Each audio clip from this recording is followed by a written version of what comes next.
얼마 전 사거리에서 신호를 받다가 이 모퉁이에 걸려있는 한 플랜카드를 보게 되었습니다. 가슴 뭉클한 내용이 담겨 있어 마음에 담아두었습니다. 내용은 이렇습니다. 나라를 지킨 그분의 꿈이 지금 우리의 손에 이루어집니다.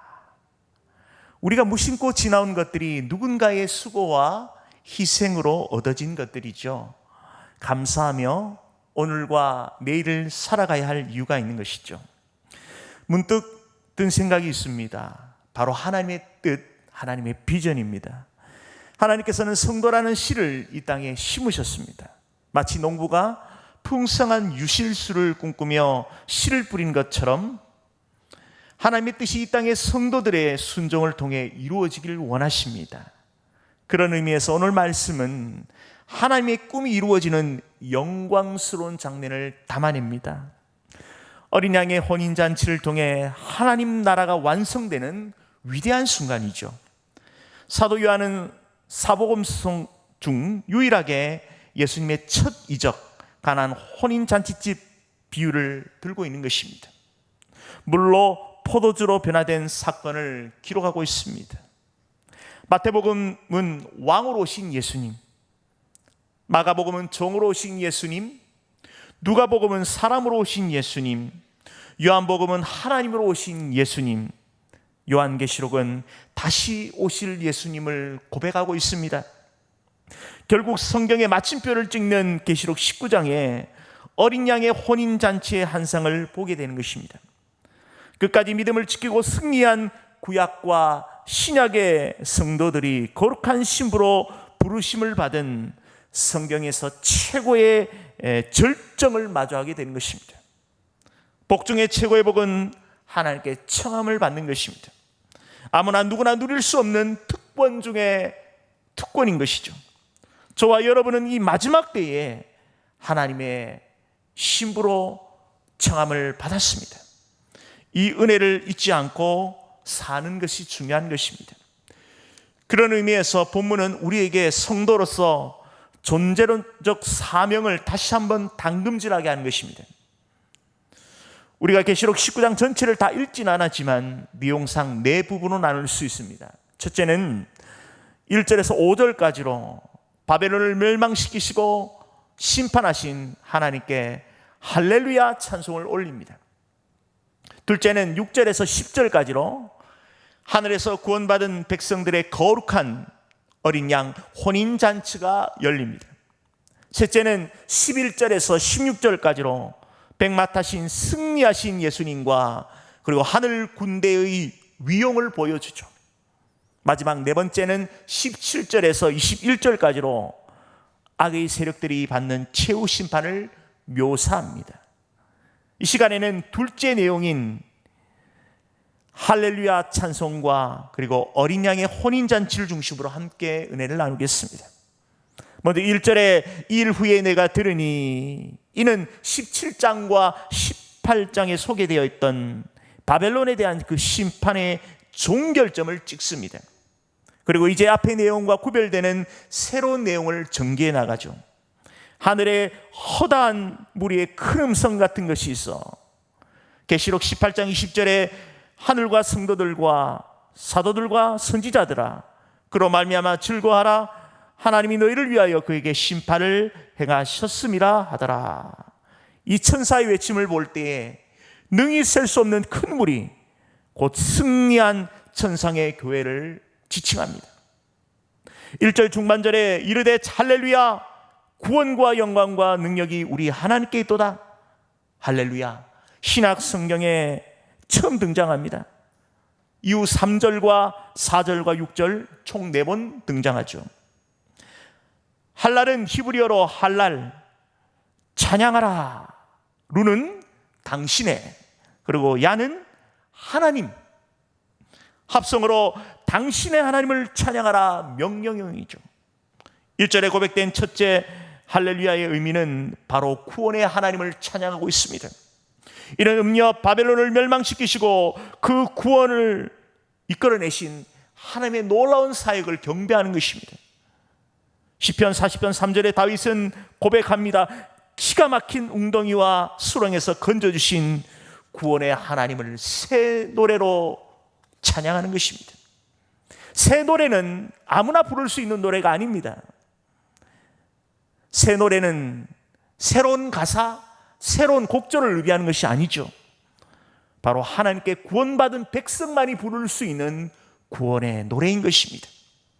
내 영혼을 소생시키신 그 하나님의 구원의 은혜에 감사하며 날마다 새 노래로 찬양합시다. 이어서 2절에 그의 심판은 참되고 의로운지라, 바벨론에 대한 하나님의 그 심판이 진실성과 의로움을 선포하고 있습니다. 세상의 공의로 심판하시는 참되고 의로우신 하나님을 찬양합니다. 이는 최종 심판 7대적 재앙을 암시하는 계시록 15장 3절에 하나님의 종 모세의 노래가 유사합니다. 주 하나님 곧 전능하신 이시여 하시는 일이 크고 놀라우시도다. 만국의 왕이시여 주의 길이 의롭고 참되시도다. 모세는 하나님께서 이스라엘 향한 놀라운 구원의 역사를 본 것이죠. 최강대국 애굽의 10가지 재앙으로부터 건져주시고, 그리고 홍해 바다에 수장시키는 그 위대하신 구원에 베풀어 주신 하나님의 은혜, 이스라엘을 이끌어 주신 그 구원의 하나님을 찬양하고 있는 것입니다. 이스라엘의 하나님, 바로 오늘 나의 하나님을 믿고 나아갑시다. 2절 중반절에 음행으로 땅을 더럽게 한 큰 음녀를 심판하사 자기 종들의 피를 그 음녀의 손에 갚으셨도다. 여기서 더럽게, 바로 이것은 타락시키다, 더럽게 하다라는 뜻으로 미완료형으로 사용되고 있는데, 지속적으로 땅을 더럽히고 타락시킴을 고발하고 있는 것입니다. 이는 우상 숭배를 비롯한 악행을 자행하고 특별히 구체적으로 하나님의 종들의 피를 흘린 것이죠.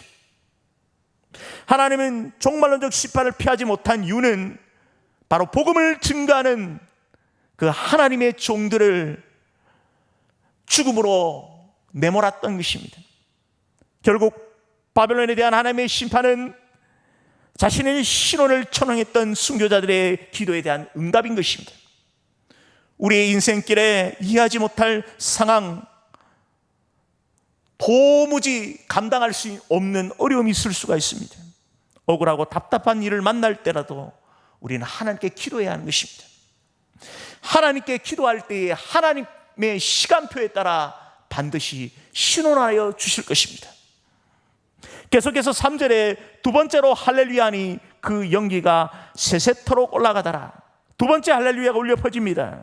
이는 공의롭고 의로운 심판을 높여 찬양하는 것이죠.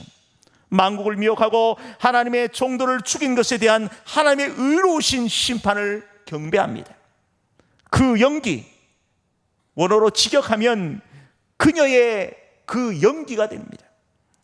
바로 음녀, 하나님 앞에, 역사 앞에 죄를 지었던 그 음녀 바벨론이 완전히 소멸되는 심판을 받습니다. 시편 104편 35절의 시는 하나님의 공의로운 심판을 찬양합니다.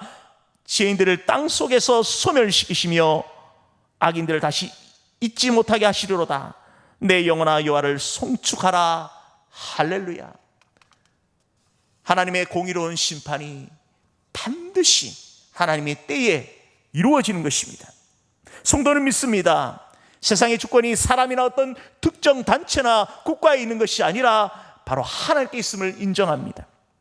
하박국 선지자는 노래합니다. 하박국 2장 14절에 이는 물이 바다를 덮음같이 여호와의 영광을 인정하는 것이 세상에 가득함이니라. 이런 하나님의 공의와 정의가 온 세상을 충만케 될 것을 찬양하는 것이죠. 하나님의 심판은 이중적 의미가 있습니다. 하나님을 끝까지 부인하고 대적하는 악한 세력의 완전한 심판이죠. 또 하나는 끝까지 믿음을 지키며 어린 양께 순종한 주의 백성들을 향한 영원한 축복이 이루어지는 것입니다. 여기서 여호와의 영광을 인정한다는 것은 단순한 지적인 알을 의미하는 것이 아니라 바로 하나님과의 그 신실한 그 관계를 통하여서 얻어낸 바로 순종의 삶인 것입니다. 하나님을 인정하는 삶으로 하나님의 뜻을 바라볼 수 있는 성도가 됩시다. 이어서 4절에 또 24장로와 내 생물이 엎드려 보좌에 앉으신 하나님께 경배하며 이르되 아멘 할렐루야니. 여기서 24장로는 구약과 시작을 통틀어 하나님의 모든 백성을 상징합니다. 내 생물은 온 세상 만물을 상징하죠.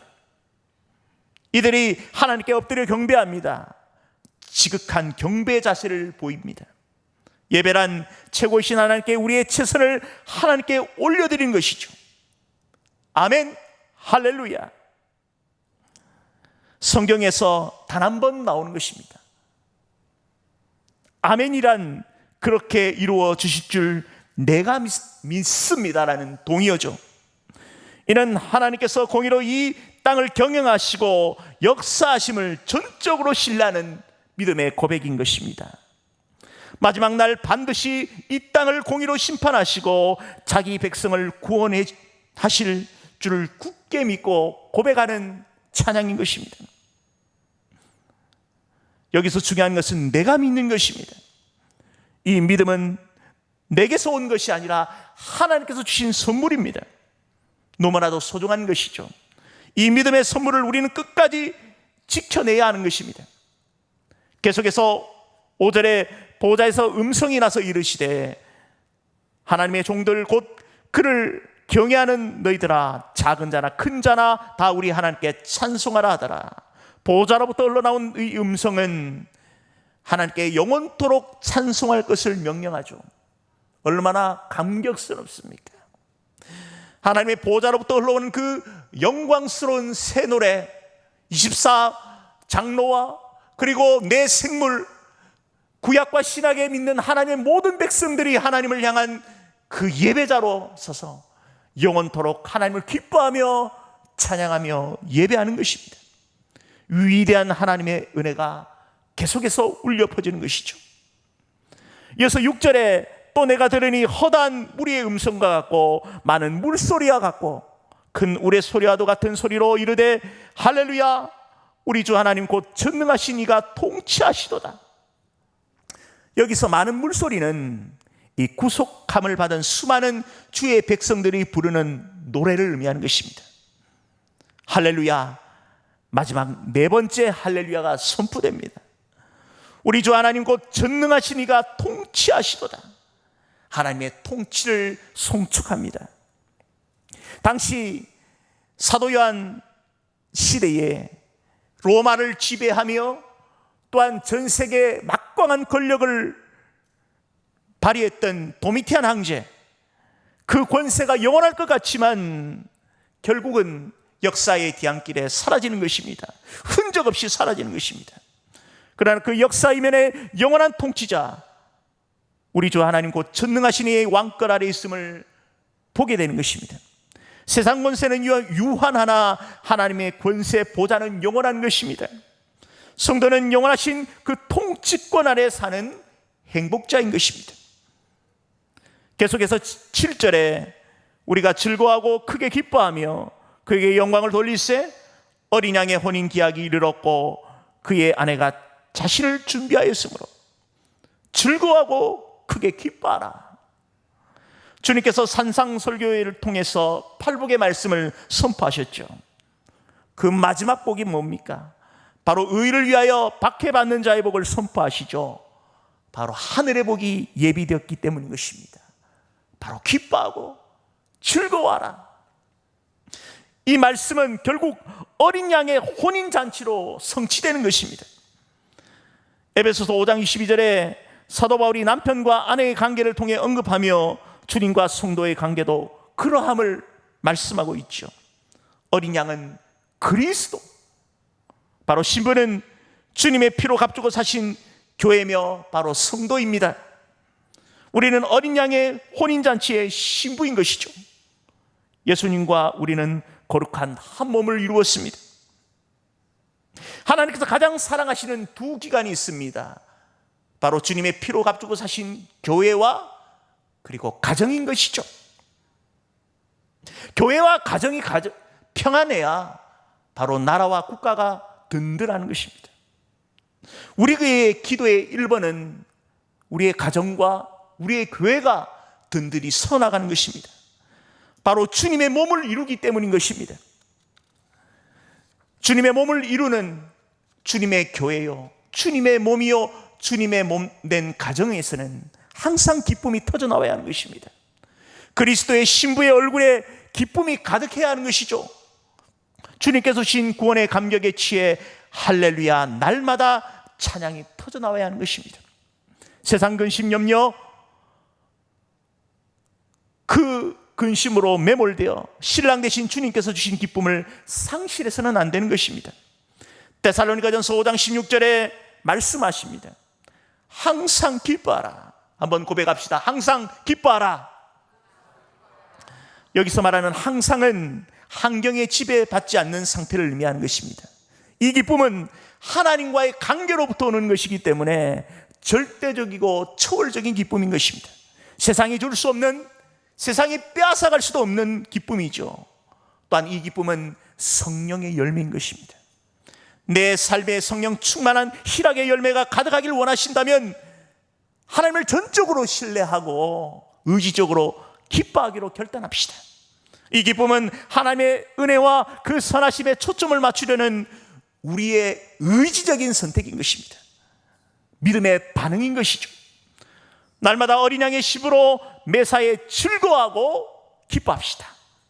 이어서 8절에 그에게 빛나고 깨끗한 세마포 옷을 입도록 허락하셨으니 이 세마포 옷은 성도들의 옳은 행실이로다 하더라.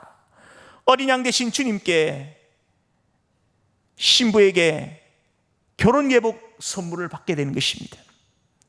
이 옷은 신랑 되신 주님께서 친히 우리에게 입혀주신 것입니다. 빛나고 깨끗한 세마포 옷이죠. 이는 성도의 옳은 행실을 말씀하고 있습니다. 옳은 행실은 그저 도덕적 선한 행동을 의미하지 않습니다. 로마서 3장 20절에 사도 바울은 고백합니다. 그러므로 율법의 행위로 그 앞에 의롭다 하심을 얻을 육체가 없나니 율법으로는 죄를 깨달음이라. 행위로 의롭다 칭함을 받을 육체가 없습니다. 이어서 사도 바울은 선포하죠. 로마서 3장 21절에서 22절에 이는 율법 외에 하나님의 한 의가 나타났으니 율법과 선지자들에게 증거를 받은 것이라.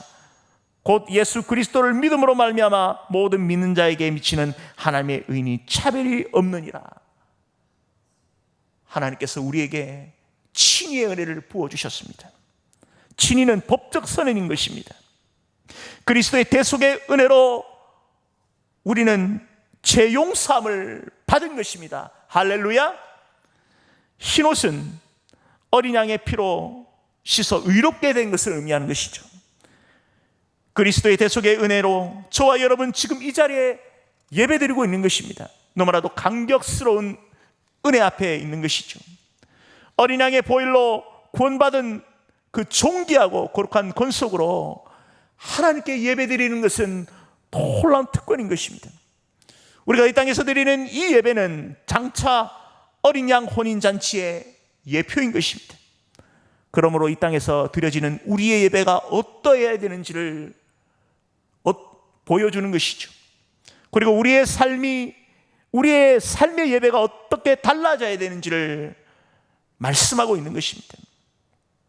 로마서 13장 14절에 오직 주 예수 그리스도의 옷을 입고 정욕을 위하여 육신의 일을 도모하지 말라. 주님께서 손수 입혀주신 새하얀 세마포 옷이 더럽히지 않도록 육신의 정욕과 안목의 정욕과 이생의 자랑에 치우침이 없어야 하는 것입니다.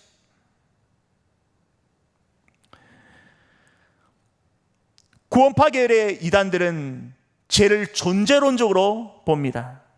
그러므로 성도는 죄를 지을 수 없다는 것이죠. 잘못된 구원론입니다.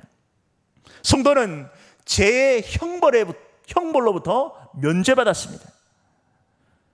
우리 주님 다시 오실 때에 죄의 존재로부터 완전히 해방되기까지 죄의 세력과 끊임없이 싸워 이겨야 하는 것입니다. 무엇으로 죄와 싸워 이길 수 있습니까? 맨몸으로 전투에 나갈 수 없습니다. 하나님의 전신갑주를 취해야 하는 것이죠. 에베소서 6장 14절의 이하의 말씀에 의의 호신경을 가슴판에 붙여야 하는 것입니다. 여기서 의란 그리스도를 상징하는 것이죠. 그리스도께서, 주님께서 이루어놓으신 그 의의 깃발을 높이 들고 그 믿음의 방패를 곧게 세워야 하는 것입니다. 그리고 하나님께서 우리에게 가져다 주신 그 말씀의 검으로 날마다 승리해야 하는 것입니다. 그러한 하나님의 믿음의 삶을 살아갈 때에 나는 죽고 예수로 사는 인생으로 믿음 안에 사는 바로 의의 사람이 되는 것입니다. 성결한 삶으로 신랑 되신 주님을 맞이합시다. 계속해서 9절에 천사가 내게 말하기를 기록하라. 어린 양의 혼인잔치에 청함받은 자들은 복이 있도다 하고, 또 내게 말하되 이것은 하나님의 참되신 말씀이라 하기로. 천사가 선포합니다.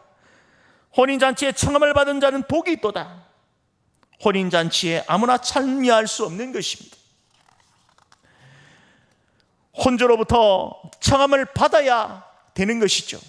마태복음 22장에 아들의 혼인잔치를 베푼 어떤 임금의 비유가 나옵니다.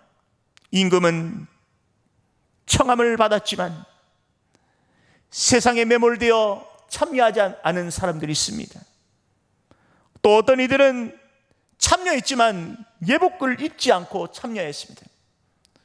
임금은 화가 나서 이 사안들을 시켜 철저히 그들을 격리시키죠.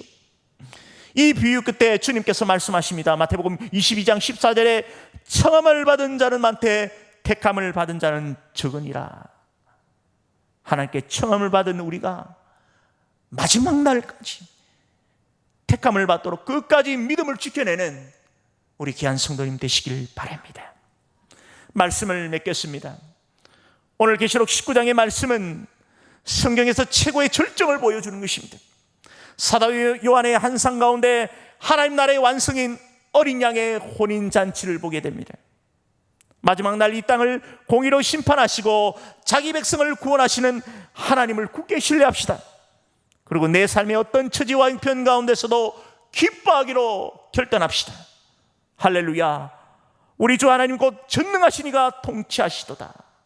이러한 외침이 우리의 삶 가운데 끊임없이 들려져야 하는 것입니다. 또한 우리는 어린 양의 혼인잔치의 신부로 청함을 받았습니다. 위대한 은혜 감사하며 날마다 순결한 삶으로 믿음을 지켜내는 우리 순결한 신부가 됩시다.